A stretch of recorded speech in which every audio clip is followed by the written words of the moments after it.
Welcome back, Two Hats family, to the Two Hats podcast. I'm your host, Chris, your favorite tactical probation officer, and it's my lovely co-host. It's Brittany, your favorite PO. And as always, that is to be debated. We have a special episode for you today. We actually have a returning family member, Kevin.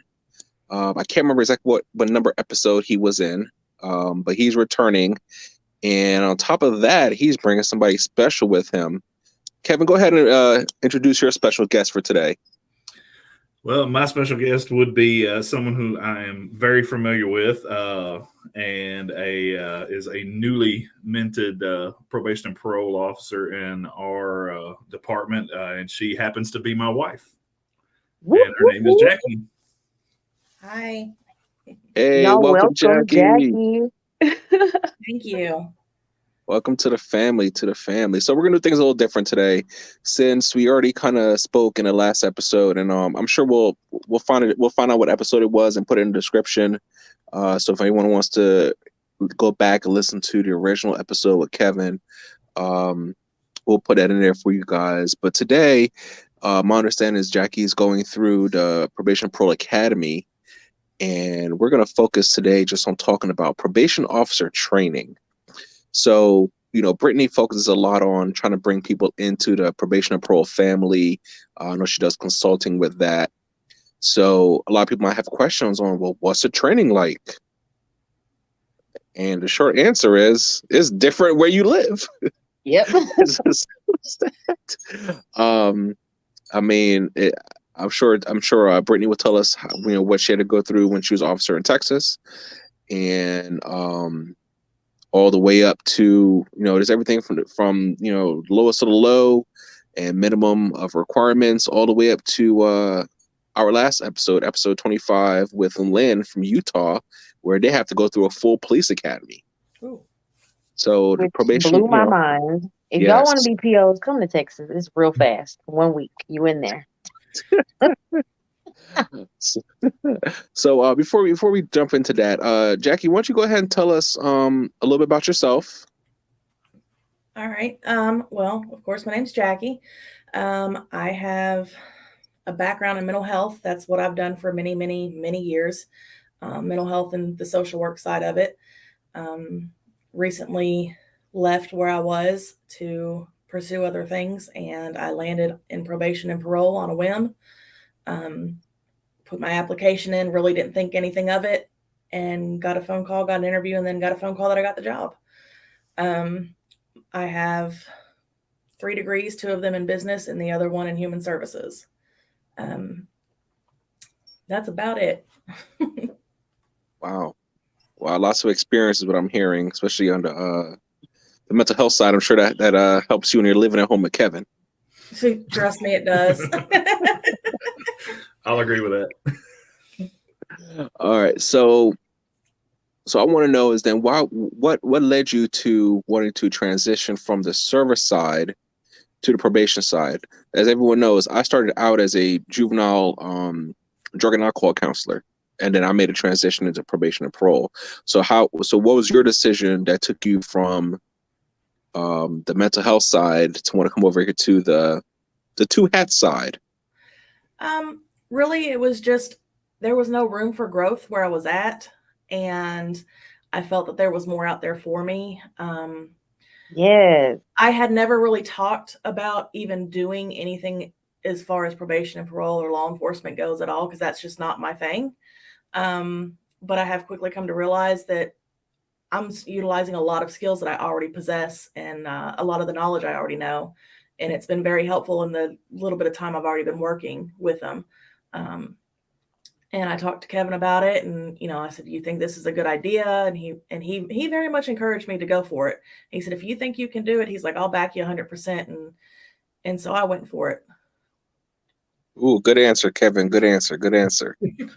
I've got him trained well.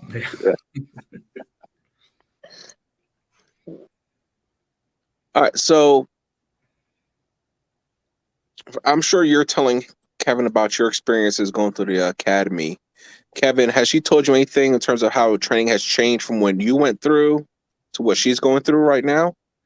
There's a couple different changes, some of which we went through in our in-service this year. There's been a big push on mental health training with our department. It's the training we got is passable, I guess. It's room for improvement on it. I came from the mental health side prior to coming here too. And so there's a lot more they can expand on with the training that would help us out.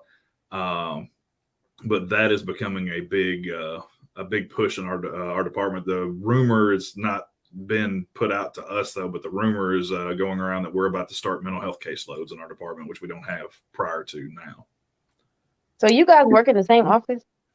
We work in the same district, different offices. I work okay. in the mothership, the main district office, and then she works in one of our satellite offices. I didn't want to be in the same office with him. Oh. I thought that would be kind of cool to be at work with your spouse. Yeah, they gave me the option and I said no. Dang, you didn't even take a day or two to think about it? No. Because he's really established and he's known for what he does, and I might be biased, but he's good in what he does, and I don't want to be known as Kevin's wife. I want to establish myself and get my feet on the ground. Okay, I definitely understand that. So a strong, independent woman over here. Okay. Very much. All right, Brittany, why don't you start us off by telling us what kind of training did you have to go through down in Texas, and then we'll transition over to Jackie, and she could tell us what she's going through right now. I told you it was a week. Literally, I was just in the classroom. Tell us about that week then. I know all these listeners are tired of hearing this, but No, I'm gonna tell y'all again since Chris keeps asking me. It was literally 1 week. You go to class from 8 to 5 for the whole week, and you take a test at the end of the week, and you're done. That's it. It's nothing. But what kind of topics did you learn? What did you learn? They talked about courtroom etiquette, like a couple little laws, but not really. They told you how to dress. Like, it was simple stuff.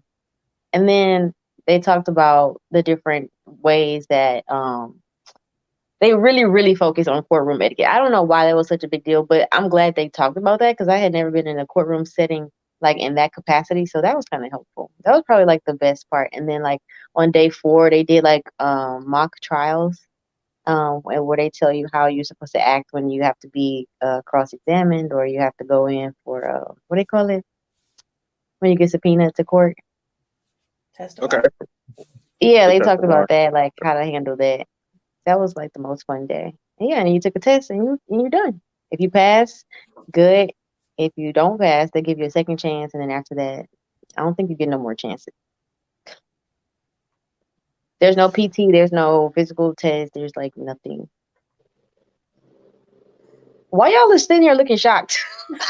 I wish y'all could see their faces. It's been a long couple weeks for me. Okay, so the first week, because of COVID still going around, it was virtual, and it was a lot of online and sitting with your cameras on and listening to a lot of different corrections policies, and then the revised statutes, the standards, and all that. We went through new hire orientation, their practices on sexual harassment, and let's see, what else was there? A lot of the statutes, like the legal side of things, like what we can and can't do as peace officers, what's permitted, what's not allowed, when we can and cannot wear our badges on and off duty. What is the deal? I don't want to cut you off, but I don't want to forget about that either. Like, when can't you wear your badge? So when I'm off duty, unless it's an emergency situation like declared by the governor, no. He's shaking his head no, so I'm wrong. When I'm off duty, I don't have it. Okay. What we can't wear our badges off duty, like especially if we're carrying a personally owned firearm, we can't wear our badges and display them. The majority of us, I carry my badge in my pocket because at the end of the day, if something happens and I have to intervene as just a citizen, when law enforcement shows up, I at least want something to say, hey, same team, that way I'm not getting shot at. But as soon as we leave our office, the only place we're allowed to wear our badge outside of the office is from the office to our house. And then we have to take it off. But if we make any stops in between, we're to take it off beforehand. Wow, that And is that's a for your super weird safety, right? policy. Isn't that for the person's safety? Mhm. Because it's like Well, if you're off duty, then like the company could be held liable or something crazy like that. it is, and it stems from the fact that in our state we are sworn peace officers, but our arrest powers are limited by our own policy. And so off duty, we have no actual arrest powers more than an average citizen, unless it pertains to an offender. And which is always comical to me that we're expected, if we see something with one of our offenders happen in front of us and we're off duty, we call law enforcement to take care of it. But then, it's like we punch a clock back in and we would just start an investigation right there. That's weird because when even when I was officer in PA and even here in this current state, we are required that if we're carrying a firearm off duty, we have to have our badges on us. So even if you have a concealed carry permit, so in my state, if you don't have a concealed carry permit, you can carry with your badge. Mhm. Concealed or unconcealed. Preferably concealed is the departmental policy, is preferably concealed. We can carry our duty issued firearm off duty, but we have to use the duty issued holster, which those holsters are, they're Safariland holsters with ALS retention. They're not designed to be concealed carried, because they kind of stick out, because the holster is designed for you to be able to clear your body armor when you draw. So I don't know. Maybe I'm sure maybe there are officers that do that, but that's hard unless you're like wearing like a t-shirt dress. I don't understand how you can still carry that thing, because it's like say it hangs low and it sticks out to the side for a reason. For when you're in uniform. Our state's kind of weird with concealed carry. The reason a lot of us carry our badge and our credentials with us off duty is we were covered under Leosa carry. With those, our state is weird though in that we're constitutional carry, so any citizen that can legally own a firearm can conceal carry without a license. While we're on a topic, so does your state specifically address Leosha? No, our Okay. It doesn't. Our department, the only way it even addresses it is if you retire from our department, they will issue you a retired credential so you can continue to carry. See, that's how my state is too. It's like they don't directly address it. Like they don't exactly say, okay, here, you guys are covering Leosha, here's this, here's that. But they do everything to make sure that you are covered under it. Yeah. Like our state issued IDs specifically say on the back, that we're a sworn officer of this department.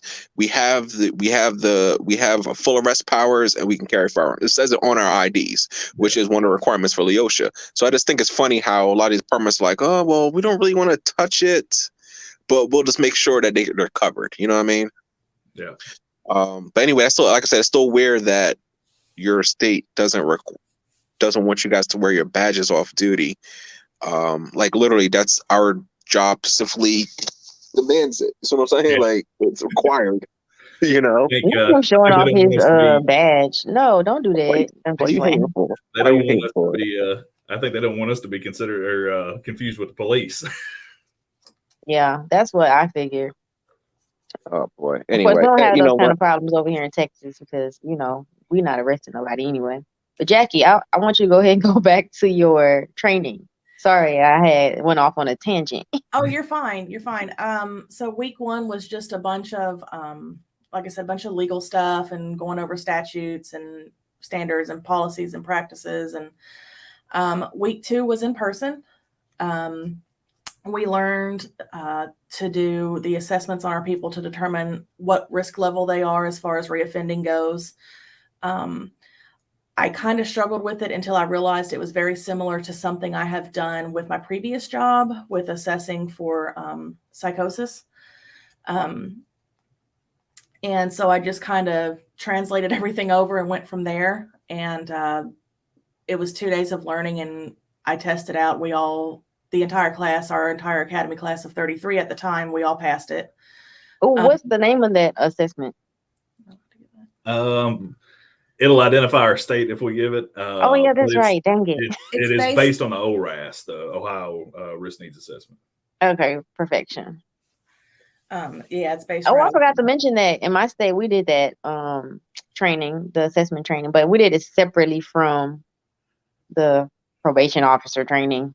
It was like 2 or 3 days of that, which I hated doing risk assessment. That was like the worst. But anyways, I'm not gonna talk about what I hate.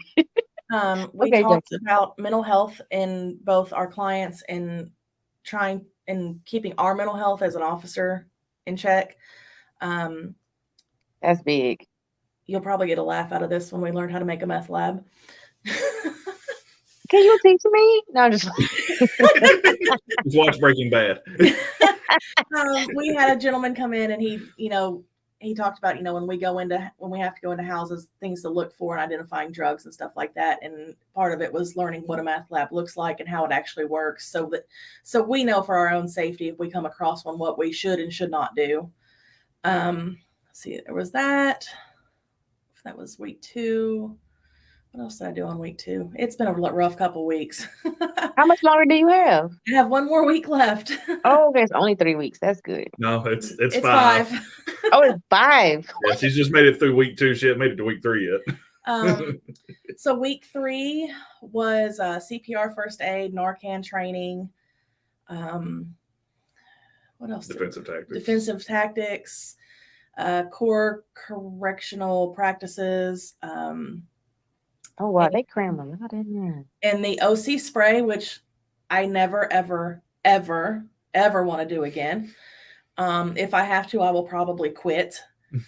I don't know if you've had to be OC sprayed. Chris did.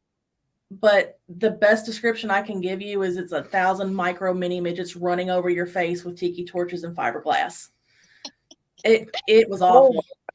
I would never. My department, they asked us if y'all want to carry that, then you have to get sprayed. And I was like, nope, I ain't doing that. Oh my gosh. Well, I wish that was an option, but unfortunately it was not. So the OC spray was part of the academy? Yes. See, in my department, you do the OC spray as a part of pre-basic. So before you actually go to training, you have to go through that, and then, but you don't go through that during the actual academy. I don't know. We went through it, and we also learned about the shackles and transportation restraints with the offenders. If we have to get them from point A to point B. So that was week 3. See, last week it was all range. Week 4, all range.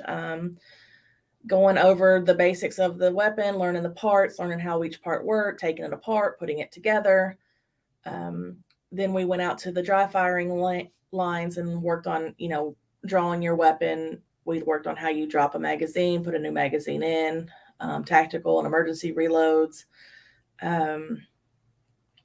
Learning how to line up our sights. And then we finally got to the range part of everything and live fired on Wednesday or on Thursday and Friday, because we had a short week. We had 10-hour days though, because Monday was a holiday. And let me tell you, I don't know if you're looking at me, but I'm usually whiter than a snowflake.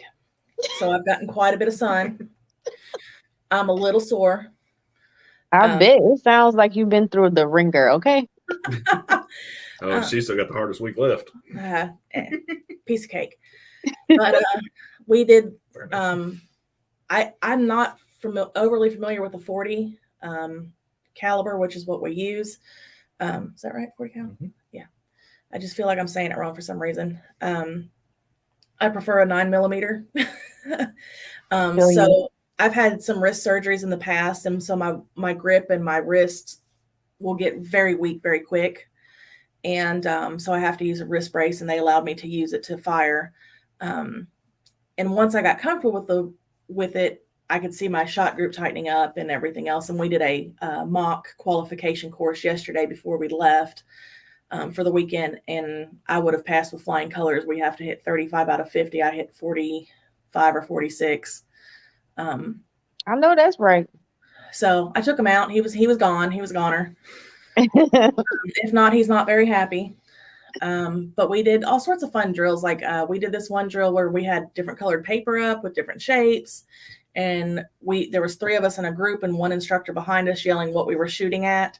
So it was just to get used to dropping down low, and then I guess figuring out where you're shooting and then re-aiming and going. But that's what we did yesterday, and pretty much all week it was at the range house and on the range. Lots of sunshine and no shade. Ooh. And so then this next week we have Monday will be night fire. My understanding is we go out there to the line, we spotlight the silhouette and turn off the light, and we shoot. And I don't even know how many rounds that's going to be, but that's my understanding from Kevin.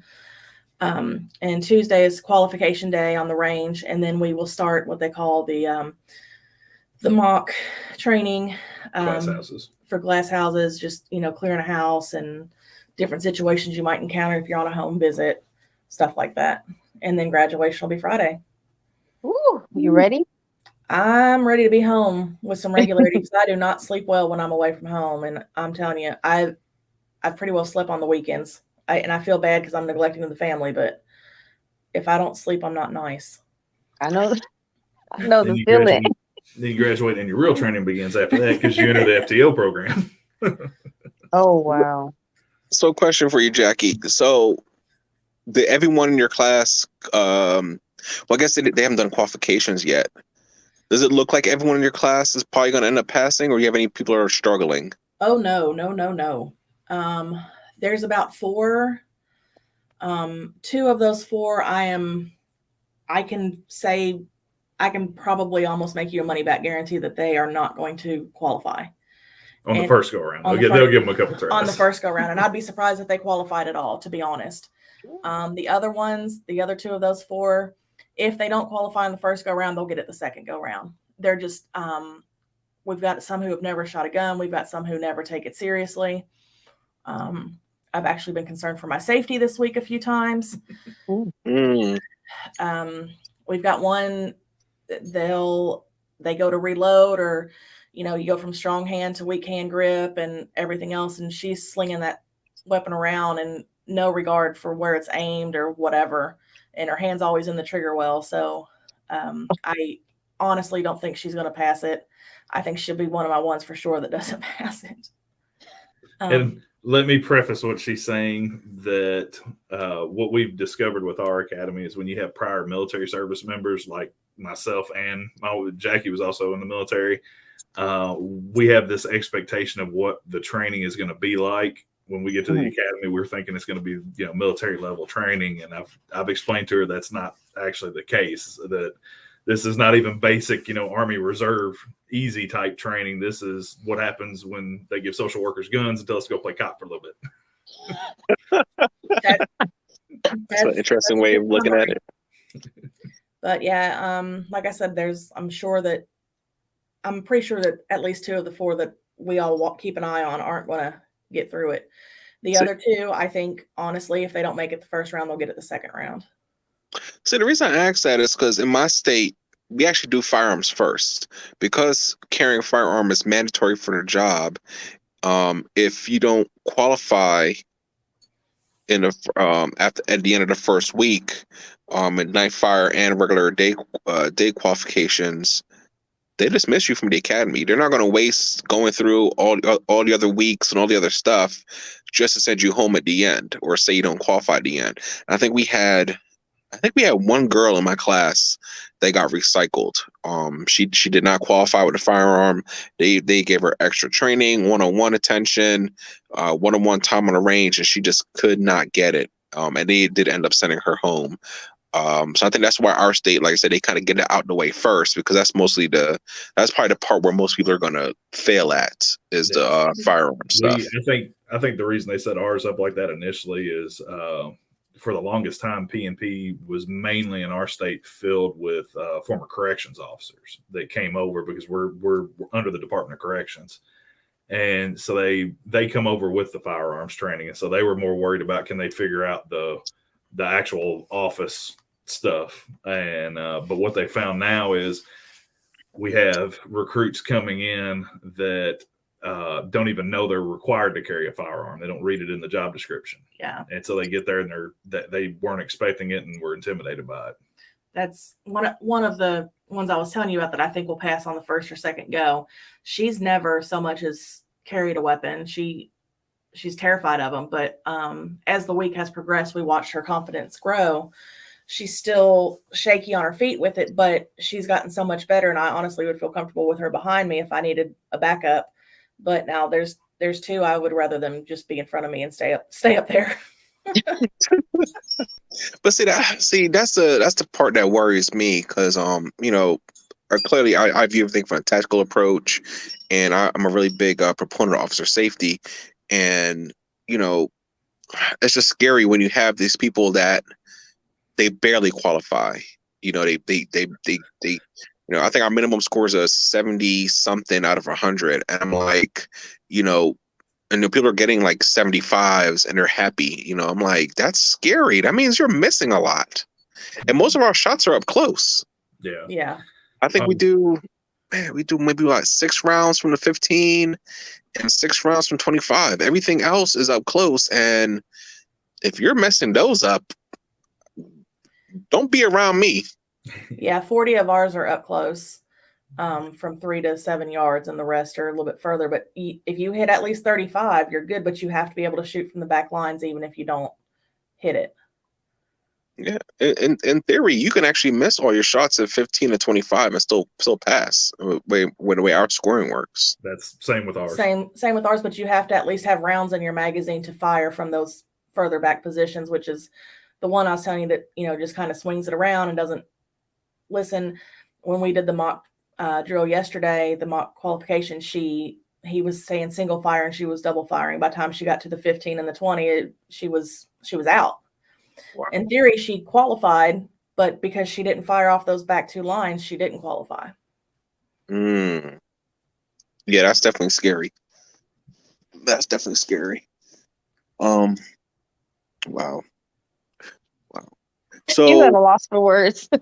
I am, because it's just, listen, are there people I work with that I'm like, I wouldn't take you out to go arrest somebody? Yeah. But do you really need a gun to arrest somebody? I wouldn't arrest somebody without a gun. Exactly. Why not? Because of use of force up to and including deadly force. That's why. When you make an arrest, you have the authority to use force up to lethal force, depending on the resistance that the offender gives. So I'm not gonna arrest somebody, and they pull out a gun or they pull out a knife and I have nothing, or I have pepper spray. That doesn't make any sense. We recently had a situation with one of our fugitives. I'm our district's fugitive team leader. One of our absconders was on police radar. They tracked him down to a house, called us in because he was at the house of another offender who was not absconded on active supervision. Our probation officers made contact with the initial offender, and then SWAT went in to arrest the other guy. And once they got the absconder back to the sheriff's department to interview him, he had a concealed weapon and shot and killed a deputy. Thankfully, neither of our probation officers were involved in the apprehension of him. They were pretty well keeping the other offender occupied during that time. But yeah, I wouldn't arrest anyone without my gun and vest and preferably backup. Wow. So that means somebody dropped the ball and didn't search him thoroughly before they took him into custody, before they transported him. Yeah, they haven't released the whole report yet, and we got bits and pieces of it, so I really can't speak on how well it was searched or anything like that. Wow. That's complacency will get you every time. When you view things as just routine, That's how they get you. And that's one thing, especially when Jackie, when you get into FTO and you start doing, home contacts and things like that, is the complacency. Because there'll be times where I'm like, you know what, I just need to get this contact done so I can clear it off my to-do list. But you always got to slow down, stop yourself and say, okay, I got to the residence. Let me look around, look for any danger signs. Let me make sure I get out the car, lock it, make sure I'm, watching my surroundings and keep my situational awareness up. Because a lot of people just could just go up, knock on the door, hey, such and such home. You're good, everything's all right, and I'll see you later. But that's what will get you, because you never know what's going on in that offender's house when you get there. Right. You don't know what they're doing. At the end of the day, I want to come back home. So that was one of my bigger concerns about taking this, because I know there's nights he has to go out with the task force stuff, and I'm not, I know he's coming home, but there's always that little seed of worry somewhere in the back of my mind that, oh my God, what if one of these people do something ignorant and he doesn't make it home to me? So, but we talked through it, and we made sure our girls were both okay with it. We didn't need them having that stress of both mom and dad being in the line of fire at any given time. And they understood, and they're, they know that he's done this for a couple of years now, and I'm coming in new to it. So, you ask them, I've got the best trainer in the world living right under our roof. I would agree. I would co-sign on that one. So, Jackie's gonna be finishing up the academy in a week. And how long after you finish the academy are you issued your badge and your firearm? Already has it. It has the badge, no firearm yet. I got my badge the first day I started. And that was just because he had an opening, and the supervisor had gone and sworn in another officer previously. And he was like, well, I've got this open, but after that, I can't guarantee you anything. So she just went ahead and got it done. I was sworn in and I got my badge about a week later. Or no, it was later in the week, I guess. Yeah, it was a little bit. Yeah. So I think it was only like maybe 5 to 6 days into working that I got it. But I have it. And then once I qualify, the gun that I'm qualifying with will be my weapon. And I will graduate Friday, and then I will pick it up as I leave and take it back with me. Man, it is totally crazy how every state does things differently. This is like, so when I was I could officer in not PA, work in neither one of y'all states. That's just too much law enforcement. Well, and it's scary because, like, when you're actually working in our department, there's not a lot. I mean, we do a lot of law enforcement stuff, but it's really more reentry oriented. Yes. That's where the focus and the money is going right now out of our department. The law enforcement side of things is kind of starting to die off a little bit. Oh, okay. Do you see that as a trend across, Chris? I guess it's a question for you. Do you see that as a trend across the country, that people are dropping off the law enforcement side of things and going more towards the social work aspect? I think all those buzzwords and phrases and the reentry and the recidivism stuff and the cognitive behavioral interventions and all those buzzwords, I think that's what is big money right now, and it's kind of like what people want to hear. But I think the law enforcement side of it, the holding them accountable side, I think should have a higher weight, if that makes sense. No, that don't make sense to me. Can you elaborate? I think what he means is it can never go away completely. Historically, with corrections in general, and then community corrections included, there's always a pendulum swing. We swing from the punitive side of corrections, then something happens and causes the pendulum to swing back to the rehabilitation side of corrections. And we're kind of swung back towards the rehabilitation side right now.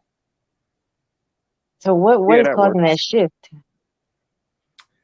Well, in our state, if something happens to make the news, then the pendulum swings. We've had a couple of incidents that we actually think is probably going to swing the pendulum back to the law enforcement side with us. We've had a few big ones lately. Yeah. Yep, that's it exactly. I mean, I definitely experienced that even when I was a juvenile officer in PA. We'd have, they'll be all, oh, let's give them a chance, and everything is soft, and then when overdoses started going up really high. And then, school shooters and school shootings started hitting the news.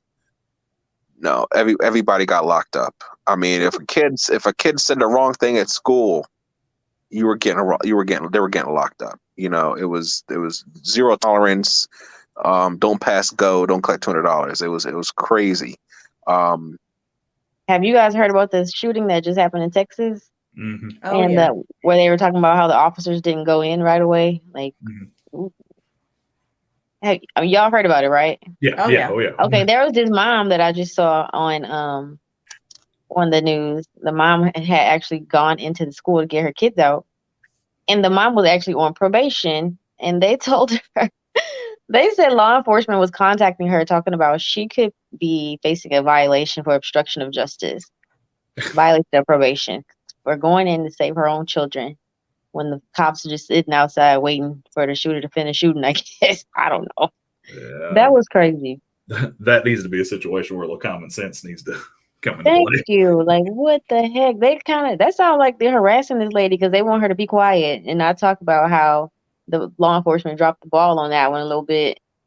Things, I mean, That sounds exactly what they're trying to do. Yep. yeah, that's horrible. Has your state given any directives or anything involving like active shooters and helping out or anything like that? No, not really. We are the only standing directive we have as far as our interactions with law enforcement officers or that sort of situation would be that we don't interfere because it's not. It doesn't typically pertain to one of our offenders. However, the majority of us, I've got kids that go to the local high school and middle school. If I caught wind of a situation like that, I'm exiting the door and heading that direction. I hear you. Me too. I've told my supervisor that before. I was like, listen, I hear anything going on in my kid's school, I'm going. We'll figure it out when I get back, about what the status is. But so when I was a juvenile officer, we actually went through active shooter training with the local police because the way they looked at it is because we do school visits so much, going into schools, checking on our juveniles, that they kind of expected us that we'd kind of be one of the first ones on the scene because we're usually already there. Mm-hmm. And I've done active shooter trainings with them with the ammunitions and actually going into the school and looking for the shooter and whatnot. So that was actually some really good training. And so my current state, while we don't have a set policy on what to do, our director has expressed that his desire is that if we're out and about and shooting is going on, you're in the area, he does expect you to respond. So I don't know. It's kind of like that's verbal, but there's nothing written down. So I guess we'll who knows what actually would transpire or happen with that. But hey, I'd rather ask for forgiveness and beg for permission, right? Yep. Chris, when you do your home contacts, do you go solo? I forgot. Yes, I do. I do everything mostly solo. There are times, if I'm working with an officer where he doesn't really have many people he needs to see, we'll kind of maybe like team up and go see his people and see mine.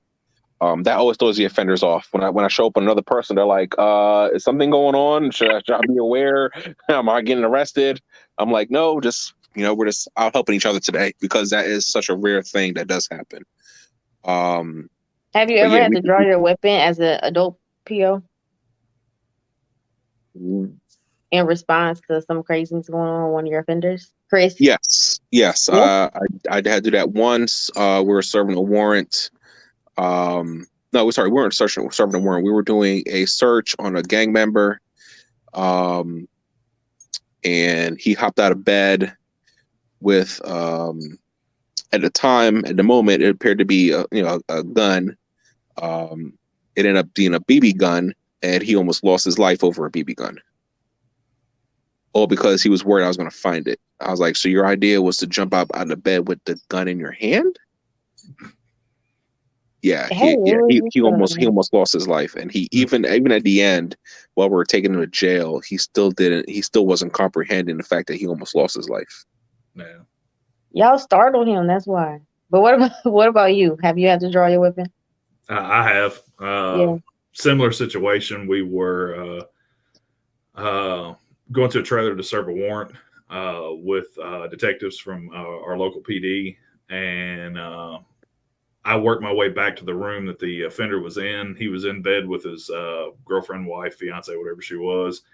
I entered the room, and as soon as I entered the room, both of their hands were up, and the fiance shot her hands underneath the cover of the bed. And so, of course, that instantaneously, I drew my weapon, gave him verbal commands.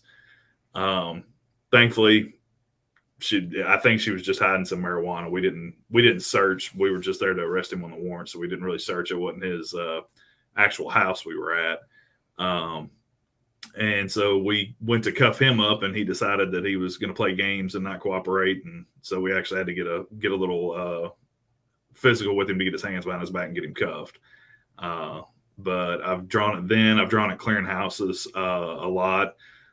Typically, when we go on fugitive operations, we're clearing houses, and so we've almost always got our guns in our hands, and we're doing that. But as a regular line officer, that doesn't happen too frequently, right? Not a tremendous amount. I seem to attract all of the home visits where that does happen. I don't know why I seem to always be the one that's in the middle of everything. But in my little over 2.5 years at the department right now, I've had to deploy OC spray. I've had to take offenders to the ground 3 or 4 times to gain control over them. So I seem to be the one that attracts all of the resistive offenders. But I'm also one of the more experienced, tactically minded officers in our office too. So I almost insert myself into some of those situations sometimes. Yeah, you got to think about how many officers, when they meet any kind of resistance, even if it's just verbal or whatnot, in those kind of situations, will just leave and be like, "Nah, never mind. I'm not doing it." Yeah. And I think sometimes offenders who have tried that with other officers before, and it kind of worked, where maybe they gave them a little bit of attitude or some resistance, and the officer kind of backed down. And when they come up against one that doesn't, they don't really know how to deal with it. Yeah. Because I've had offenders. I've gotten their case from another officer, and they'll be like, "Why are you at my house?" I'm like, "What do you mean? Why am I at your house? I'm here to do a home contact." "Oh, my other officer would call me before he comes." There is nothing in policy that says I have to do that. Yeah. I don't know why they did that. That was their choice, but I'm not required to do that. I can pop up and come see. So, or I see them and I come back maybe a couple weeks later. They're like, "Why are you back again?" Because there's no minimum amount of times I can come and check on you. There's no minimum. Yeah. Actually, there is a minimum. There is no maximum. Let me rephrase it. There's a minimum per policy how often I have to come check on you, but there is no maximum. But if you start going every day, that's like low key harassment. Yeah, I mean that's unreasonable. That would be unreasonable. Yeah, but there is no written amount to say, "Oh, you can't go up more than 5 times or whatever." That doesn't exist. But there is a minimum, but there is no maximums in the policy. So if I feel that you're high risk, or I'm looking at you for something, or you're constantly testing positive, I'm probably gonna check up more, do more walkthroughs, and see what's going on. Apply some pressure, and see what exactly you're doing. But yeah, there's a minimum, but there is no maximum. But the reason I was saying all that is because, like I said, you'll get officers that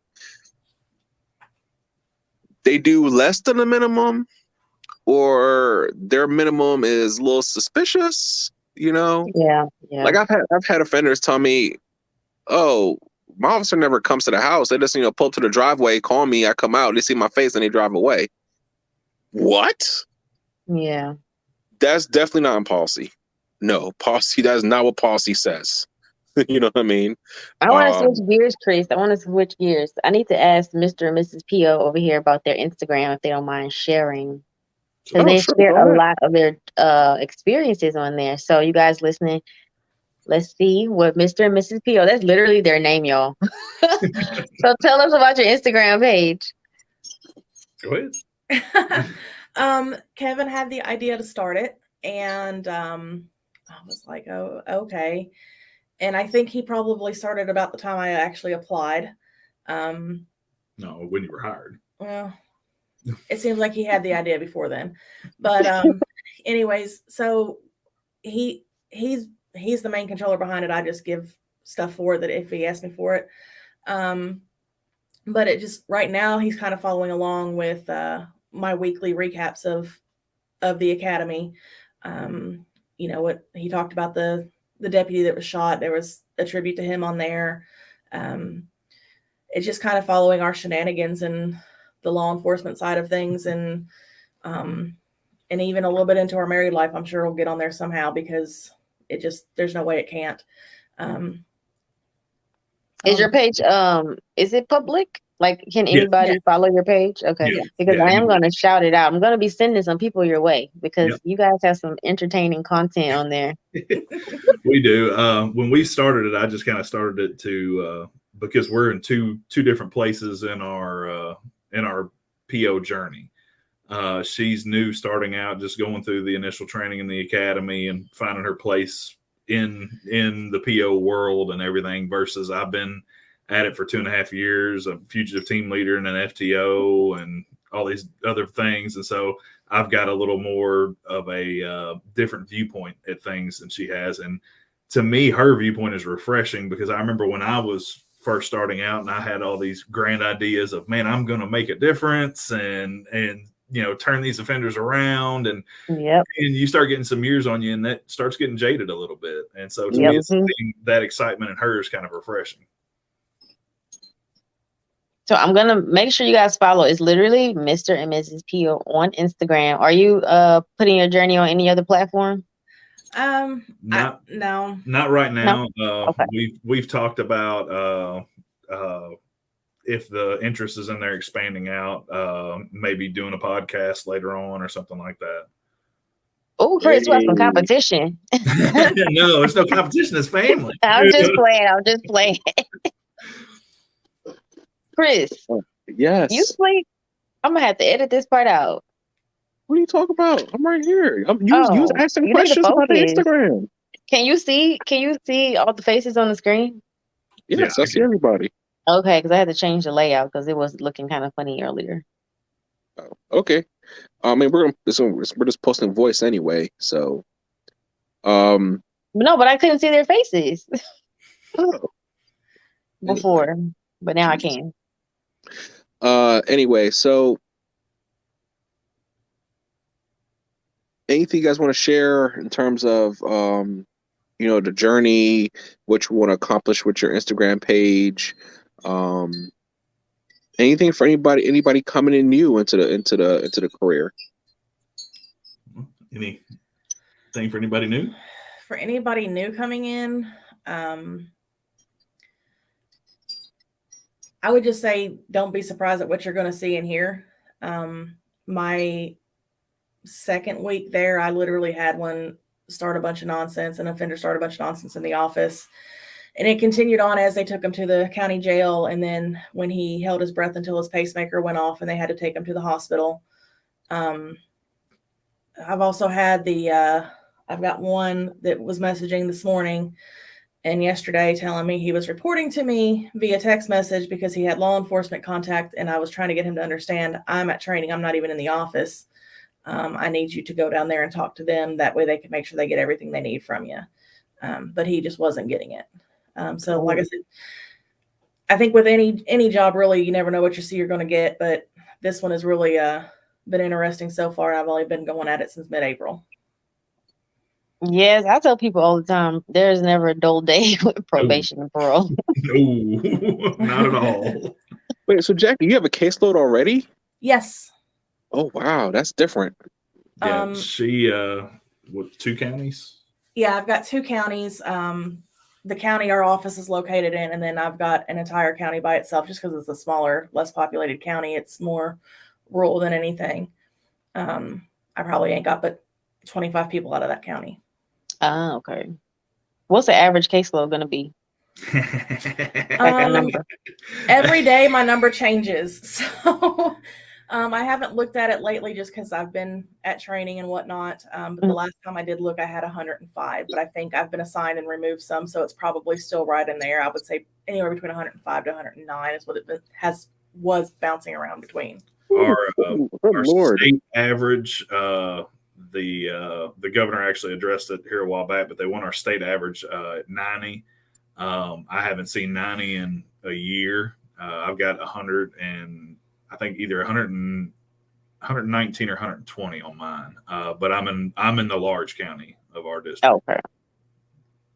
Wow. There's not enough time in the day to supervise a caseload that size. Right. You don't never say that when I tell you I had 150. Yeah, but you don't do real work though. You ain't really gotta go see nobody. You ain't really gotta like. Uh-oh. I mean, you don't have like mandatory field days where you have to go make contacts and stuff like that. You just Yeah, we do. It's different. You don't know what a house look like from the front porch. Listen to me. You're gonna stop coming for Texas, okay?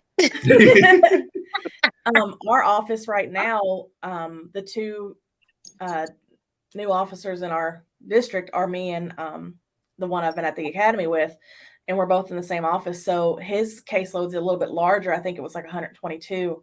So you've got the people in the office right now. We've even got our PSI writers covering, them coming in and seeing. So that's 250-ish. Yeah, that's additional kind of people for that's them. the thing with our caseloads. You have your own caseload, and it invariably you've got something else you're covering too. Right now, I'm covering my caseload. I'm helping cover one of our vacant caseloads that has I think 50 on it right now. And then as fugitive team leader, I help cover our absconder caseload, and that's got 300 on it. So, wow. Oh my God. Yeah. With covering so many cases, how is it that you're helping people like on the rehabilitative side of things? That's it sounds like it's more of I don't know. You have to, like with my caseload, I triage my offenders. Some of my offenders on my caseload really only are requiring of me to check in. They're taking care of their special conditions required by the court themselves. And so I just kind of follow up with them. Hey, what step are you in an MRT? Where you at in your IOP class? And I'm just kind of following up with that. Versus my other offenders on my caseload that are actively going out and getting new charges and things like that, they require a lot more one-on-one attention. But is there time for that? It almost seems like you barely have time. You just make do with what you got. Making it work, huh? Yeah. Honestly, we went through. We had a big push prior to March. Our background checks were just ran by Justice Exchange hits that we got. And now we're actually back to having to do manual record checks on all of our offenders since there's some situations where officers missed some charges and got into a little hot water over it. And so we're back to doing manual checks. And we were discussing how doing a manual records check on someone each month, all the way from that month to the beginning of their supervision, is just, it's impossible with 120 people on your caseload to get it done thoroughly. And my comment to our supervisors with that, it's not that we can't do it. We just can't do it with the caseload numbers we have. If they would hire more, if the state would provide us more positions and hire more officers, then we would be able to do all the background checks they want. So you guys do it yourselves. Each Yes. officer does it themselves. Oh, okay. Chris, you do it yourself too? Well, we get alerts through the courts if people are arrested and receive new charges. So it's not something that we have to constantly check, all the time, because we'll get an alert saying, hey, this person got a traffic ticket, or hey, this person has an unserved warrant, or this person has a pending charge and was released, or whatever. So then what we So do you is don't keep follow a up. copy of the criminal record in their file? Their previous criminal record to the point from right before they got on probation. Yes. And you don't do it annually, or you know what I'm saying, every so often, every 6 months or something? Just run it and update it and put the updated one in the file? No, we don't have to do that. We just have to put the one in from when they first got on.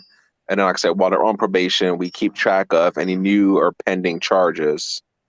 Chris, Mm. does that system alert you guys to out of state arrests? No, No. that's only an in-state thing. See, that's See, why Um, you need to run it. that's where we got in trouble. Was the offender that made the news had gotten a new felony conviction out of state, but and see, the there would be officer, no way we would know that. There's no way we would know. We don't have we, any way of checking that. we use the justice exchange system, and so any Well, state we don't. Yeah, we state's don't. justice exchange we can get through theirs. How we were supposed to monitor it, but it wasn't alerting us on certain arrests, and this one slipped through apparently. Mm. Yeah, we don't use that at all here. Ah. Yeah. So when you run the background, you don't see. Okay, this is getting a little out of hand. Okay, I'm not gonna keep touching on that. We're gonna talk about this off camera. I mean, off air. Okay. Getting a Our little deep. background is in-state only. It's getting a little deep. I can't give people too much information. Okay. Oh, that's all the questions that I had, Chris. I mean, that's all the combo that I had. Yeah, that's really what we have for you guys. Is there anything that you guys want to end on? Anything you want to share in terms of, being a probation couple, and how's that at home? And I guess it's good because you guys can No, relate. we need to save that for their Instagram. If y'all want to know how it's going, go to their Instagram at Mr. and Mrs. P.O. Okay, y'all? Well, you know what, Jackie, thank you. Welcome to the Two Hats family. Thank Kevin, you. you've been a veteran family member, so we appreciate you. We appreciate you guys coming on. We guys hope that everyone listening, that you've heard or picked up on something in terms of what the training is like to be a probation officer, from what Brittany had to go through myself, Kevin, Jackie, what we had to go through in our respective states. And of course, Lynn talked about what you have to go through when you actually have to go through a police academy. So get the whole gambit of what you have to go through, depending on your state, your location. So we hope you guys learned something from that. So please make sure you follow us on at Two Hats Podcast on Instagram. You can follow Brittany at. Why you never finish the sentence? I'll be sitting here Say looking it. dumb. Just say it. It's your Follow plug. Brittany at Your Favorite PO on Instagram and Facebook and YouTube and TikTok and anywhere Google.com will take you. You're gonna find your favorite PO. And of course, we're available on all the listening platforms. We have a YouTube channel. We're on Spotify, Apple Podcasts, Google Podcasts, Anchor FM, and we're on all of them. I'm sure if you're listening to us, you already found out how to listen to us. If you'd like to be featured, make sure you send us the DM on Instagram or email us at twohatspodcast@gmail.com. And you guys be safe out there. It's getting hot. And the crazies come out when it gets hot.